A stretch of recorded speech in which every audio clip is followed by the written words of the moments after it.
vamos a hablar de todas las ecuaciones de física, pasando por mecánica y sus divisiones como son cinemática, estática y dinámica.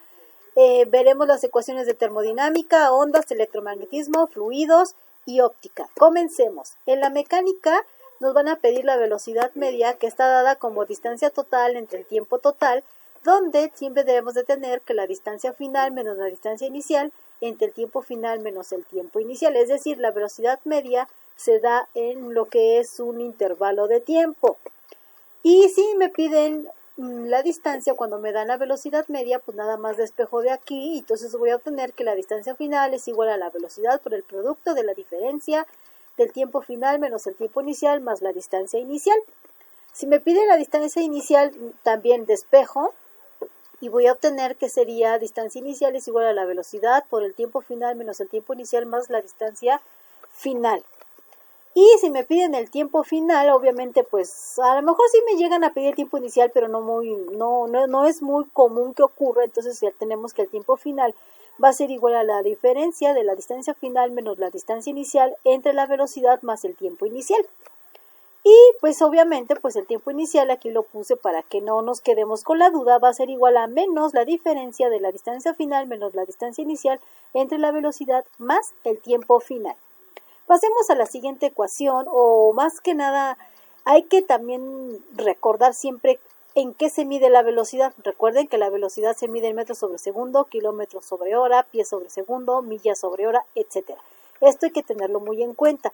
La distancia se mide en metro, kilómetro, pie, milla, yarda, etc. Y el tiempo en segundos, horas, minutos y pues todo lo que se les ocurra preguntarnos. Seguimos en el movimiento rectilíneo uniforme, en donde tenemos a la velocidad instantánea, que es obviamente diferente a la velocidad media, ya que la velocidad instantánea está dada como distancia entre tiempo. Pero han de decir ustedes, ¿cuál es la diferencia entre la velocidad media y la velocidad instantánea? Pues como su nombre lo indica, la velocidad me la dan en un punto instantáneo del tiempo y la velocidad media no, porque es en un intervalo. Por lo tanto, la velocidad instantánea está dada como distancia entre tiempo, y si me piden la distancia, pues es igual a velocidad por tiempo. Si me piden el tiempo, es igual a distancia entre velocidad. Y pues las magnitudes ya saben, hay que recordarlas muy bien para que no nos olvidemos de cómo se mide la velocidad, la distancia y el tiempo. Pasando a la aceleración, que es el movimiento rectilíneo uniformemente acelerado, pues en este movimiento siempre me van a pedir lo que es la aceleración. Me pueden pedir otras cosas, pero casi siempre se enfocan a lo que es la aceleración, que está dada como velocidad entre tiempo, y hay que recordar que la aceleración se mide en metros y el tiempo siempre va a estar elevado al cuadrado. Por lo tanto, metros sobre segundo cuadrado, kilómetros hora cuadrada, millas sobre segundo cuadrado, etc. La aceleración, si me están dando la velocidad media, entonces sería que la aceleración va a ser igual a la velocidad final menos la velocidad inicial entre el tiempo. Y si me piden el tiempo, dándome la la aceleración, entonces tenemos que el tiempo va a ser igual a la velocidad final menos la velocidad inicial entre la aceleración. Y la velocidad final va a estar dada como la velocidad inicial más aceleración por tiempo, donde también tenemos que la velocidad inicial va a ser igual a la velocidad final menos la aceleración por el tiempo. Si ustedes observan, en todas las ecuaciones está involucrada la aceleración. Seguimos con el movimiento rectilíneo uniformemente acelerado. En este caso, si solamente me dan la aceleración y la distancia, voy a usar esta ecuación donde me dice que la velocidad final al cuadrado va a ser igual a la velocidad inicial al cuadrado más 2 veces la aceleración por la distancia. Y si quiero despejar de aquí la velocidad final, pues obviamente al despejarla, si eso está elevado al cuadrado, me va a quedar la raíz cuadrada de la velocidad inicial al cuadrado más 2 veces la aceleración por la distancia, y esa sería nuestra velocidad final a la que llegó el automóvil u objeto que se mueve. La velocidad inicial la vamos a obtener con la ecuación raíz cuadrada de la velocidad final al cuadrado menos 2 veces la aceleración por la distancia. Y la distancia pues va a ser la diferencia de las velocidades final al cuadrado y la velocidad inicial al cuadrado entre 2 veces la aceleración. Y pues finalmente la aceleración la vamos a obtener como la diferencia de la velocidad final al cuadrado menos la velocidad inicial al cuadrado entre 2 veces la distancia. Estas ecuaciones hay que tomar en cuenta qué es lo que nos dan en el problema y así saber qué ecuación voy a usar. Es decir, si a mí me pide la velocidad final y me dan el tiempo, pues obviamente que no puedo usar esta. ¿Por qué? Porque esta ecuación no tiene tiempo. Entonces hay que ver bien qué es lo que nos están, qué datos nos dan para que así sepamos qué ecuación aplicar. Nuevamente, reitero, pongo las magnitudes porque es muy importante que las sepamos. Y si nos piden la distancia y ahora sí me dan el tiempo, entonces voy a usar esta ecuación, que la distancia es igual a la velocidad inicial por el tiempo más la aceleración por el tiempo al cuadrado sobre 2. Y la distancia, en el caso de que la velocidad inicial sea 0, entonces va a ser igual, distancia es igual a aceleración por tiempo al cuadrado sobre 2. Si me dan la velocidad media, entonces vamos a tener que, para calcular la distancia, sería velocidad inicial más la velocidad final entre 2, es decir, saco el promedio de las velocidades y los multiplico por el tiempo. Aquí en este esquema vimos lo que es la distancia. La distancia en realidad es toda la trayectoria que genera el móvil y el desplazamiento solamente se toma en cuenta el punto inicial y el punto final. Caída libre. En la caída libre ya sabemos que es un movimiento donde está involucrada la aceleración de la gravedad y hay que saber que dependiendo del sistema de medida en donde nos encontremos, tenemos que la aceleración de la gravedad en el sistema metro kilogramo segundo o el MKS está dado como 9.8 metros sobre segundo cuadrado y que la aceleración de la gravedad si está en el sistema CGS, es decir, centímetro gramo segundo, está dado como 980 centímetros sobre segundo cuadrado, o bien, si estamos en el sistema inglés, tenemos que la aceleración de la gravedad es 32 pies sobre segundo cuadrado. Una vez que ya sepamos esto, la velocidad se encuentra como gravedad por tiempo. La velocidad, si me dan la altura, se encuentra como la raíz cuadrada de 2 veces la gravedad por la altura. Y para encontrar la altura, voy a usar la ecuación gravedad por tiempo al cuadrado sobre 2. Y el tiempo está dado como la raíz cuadrada de 2 veces la altura entre la gravedad. Donde la velocidad, pues ya saben, se mide en metros sobre segundo, etcétera, la altura en metros, kilómetros, depende de en qué sistema estemos. Tiro vertical, tenemos que la velocidad final va a estar dada como la velocidad inicial menos la gravedad por el tiempo. Aunque hay que recordar que la velocidad final en este movimiento es la misma velocidad con la que sale el objeto. Pasando a otra ecuación donde cuando me dan la altura, entonces la velocidad final al cuadrado va a ser igual a la velocidad inicial al cuadrado menos 2 veces la gravedad por la altura. Y la altura va a estar dada como velocidad inicial por tiempo menos la gravedad por tiempo al cuadrado sobre 2. Ahora, la altura máxima está dada como velocidad inicial al cuadrado entre 2 veces gravedad, pero ustedes van a decir, ¿por qué tengo dos alturas? Es que esta altura depende en un intervalo, en un tiempo, se podrá decir en un tiempo cualquiera, y la altura máxima es cuando alcanza su punto más alto y además en la mitad del tiempo de recorrido de su trayectoria. Esta altura la puedo encontrar aquí, aquí, pero la altura máxima no solamente se encuentra en el punto más alto, por eso son diferentes. Y si ustedes observan, en esta ecuación solamente me importa la velocidad y en esta no, en esta sí me importa en qué tiempo voy a encontrar o en qué tiempo alcanza una cierta altura el objeto.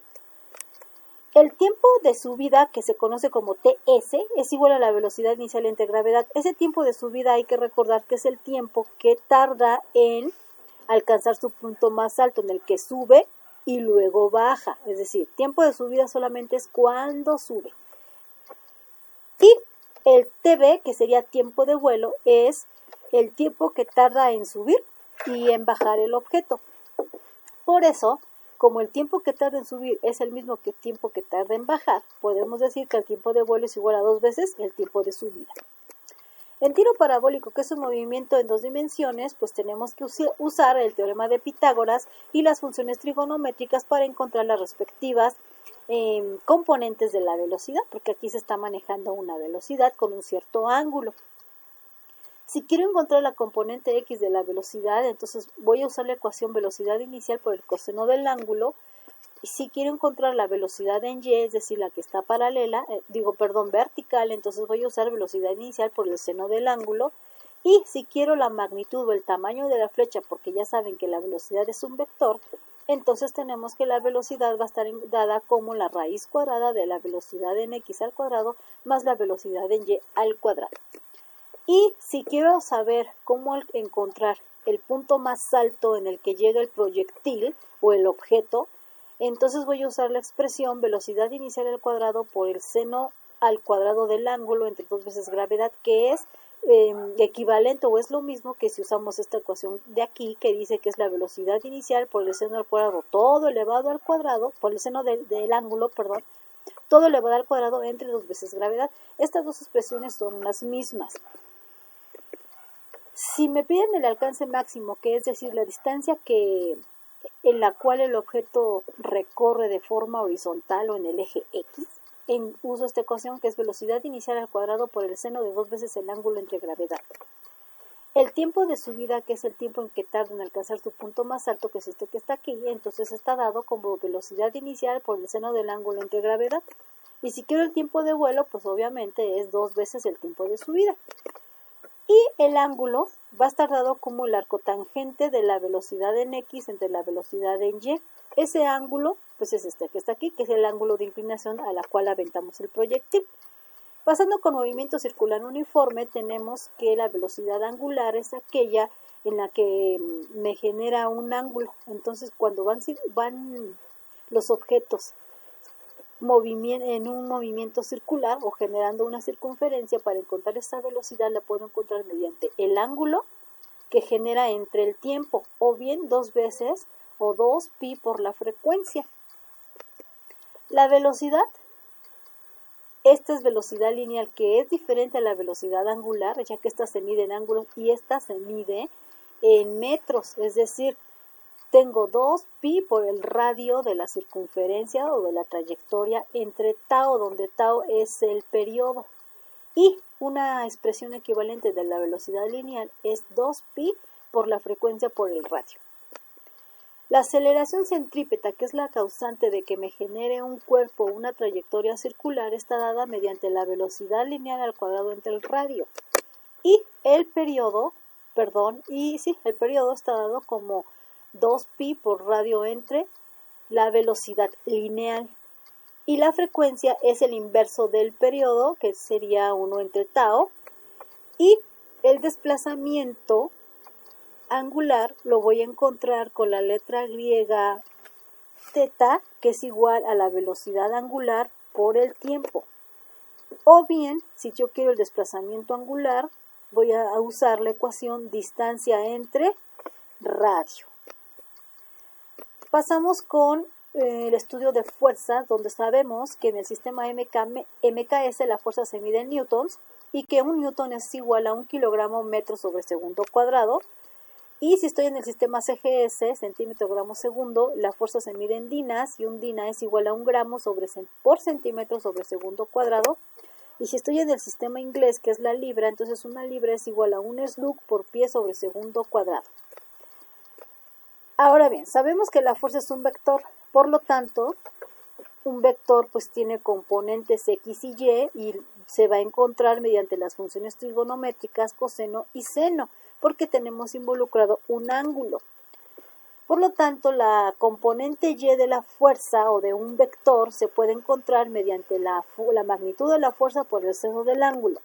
Si quiero encontrar la componente x, es decir, lo que está de manera horizontal, entonces sería fuerza por coseno del ángulo o magnitud de la fuerza o del vector por el coseno del ángulo, que esa es la componente x.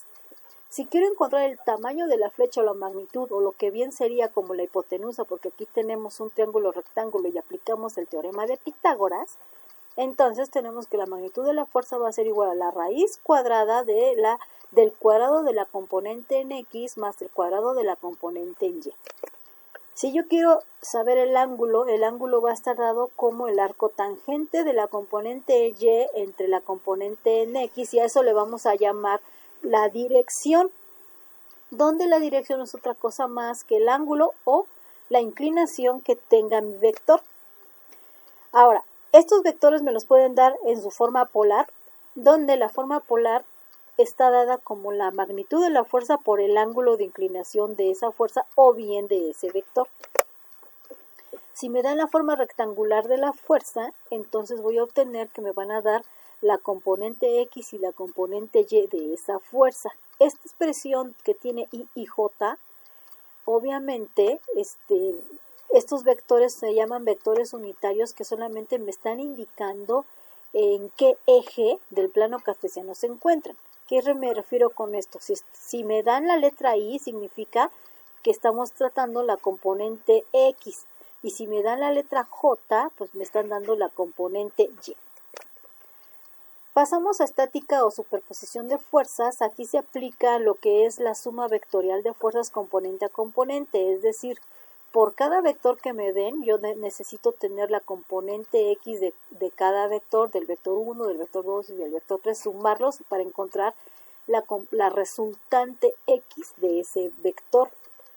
Y si me dan la componente Y, pues obviamente, bueno, si quiero saber la resultante de la suma vectorial de estas fuerzas o de estos vectores, pues también tengo que saber sumar las fuerzas, pues la fuerza en Y más la fuerza 2 en Y, más así hasta llegar a todas las fuerzas que me den o bien a todos los vectores. Para encontrar la magnitud de ese vector resultante, pues aplico teorema de Pitágoras nuevamente, que sería el cuadrado de la resultante en X más el cuadrado de la resultante en Y. Y encontrar la dirección de inclinación de esta resultante va a ser igual al arco tangente o tangente a la menos 1, que es lo mismo, entre la componente Y y entre la componente X. Aquí está la expresión, tangente a la menos 1 es lo mismo que arco tangente. Pasando a lo que es estática, que es el equilibrio rotacional, el equilibrio traslacional, donde se involucra la primera condición de equilibrio, que se vendría involucrando aquí la primera ley de Newton, donde me dice que todos los cuerpos permanecen en estado de reposo. Esa parte se trata aquí. Por lo tanto, cuando a mí me dan un sistema de cuerdas con tensiones, voy a pasar este sistema a lo que es el diagrama de cuerpo libre, que es lo que tenemos aquí, y de aquí vamos a obtener las siguientes ecuaciones, donde me dicen que la primera condición de equilibrio está dada como la sumatoria de las fuerzas en X, debe ser igual a 0, obviamente para que el cuerpo no se mueva porque estamos en equilibrio traslacional, y la suma de todas las fuerzas en Y también tienen que ser 0, pues para que el cuerpo no se mueva. Por lo tanto, al hacer esto y al fijarme aquí en el diagrama de cuerpo libre, tenemos que la sumatoria de las fuerzas en X van a estar dada como la tensión, porque aquí se genera un triángulo rectángulo, que sería menos A. ¿Por qué menos? Porque todo lo que está a la izquierda del 0 es negativo. Entonces sería menos A por coseno del ángulo más B por el coseno del ángulo, porque obviamente esto está a la derecha, entonces sería positivo. Y ya con esto terminé la suma vectorial de las componentes en X. Luego, la suma vectorial de las componentes en Y va a estar dado como A por el seno del ángulo más B por el seno de beta, que es lo que estamos calculando aquí con el seno de B, menos el trabajo, porque el trabajo pues va hacia abajo, pero también está debajo del 0, por lo tanto es negativo. Y entonces ya tenemos aquí el sistema de ecuaciones en el equilibrio traslacional. Si pasamos a la segunda condición de equilibrio, tenemos lo que se conoce como la torca, donde la torca no es otra cosa más que un cuerpo que gira. Por lo tanto, la suma de las torcas es igual a 0. Eso significa que la torca aquí, se llama punto de apoyo, y la torca está dada como fuerza por distancia, donde la distancia vendría siendo el brazo. Por lo tanto, torca es igual a fuerza por distancia, y además la torca se va a medir en newtons por metro, dinas por centímetro o libras por pie. Y no hay que olvidar, o hay que tener muy en cuenta, que la torca es negativa si va en sentido de las manecillas del reloj, y va a ser positiva si va en sentido contrario de las manecillas del reloj. Muy bien, por lo tanto, aquí terminamos la primera parte de todas las ecuaciones de física y vamos a pasar después a la segunda parte de estas ecuaciones.